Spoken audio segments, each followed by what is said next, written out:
آپ کو جو دھڑکا لگا رہتا ہے ہمارا بچہ کب کہیں دوبارہ ریلیپس نہ ہو جائے، یہ دھڑکا لگا رہتا ہے نا.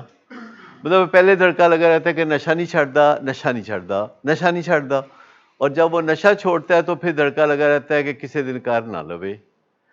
تو یہ جو سوچ ہوتی ہے کہ کہیں نشہ کر نہ لے، یہ مزہ کرکرا کر دیتی ہے نا. یا جیسے کوئی اسٹوڈنٹ امتحان دیتے ہیں تو ان کو نہیں پتا ہوتا بالکل کہ ساڈا بنے گا کی.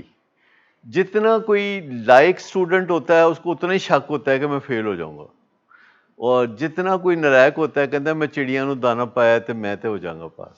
وہ ایویلیویٹ نہیں کر سکتے اور ان کو دھڑکا لگا رہتا ہے. اگر دھڑکا لگا رہتا ہے تو پھر مزہ کرکرا ہوتا ہے، کیونکہ ہم سرٹنٹی کو ایسی چیز سمجھتے ہیں جو ہماری ضرورت ہے لیکن ہمارے پہنچ سے باہر ہے.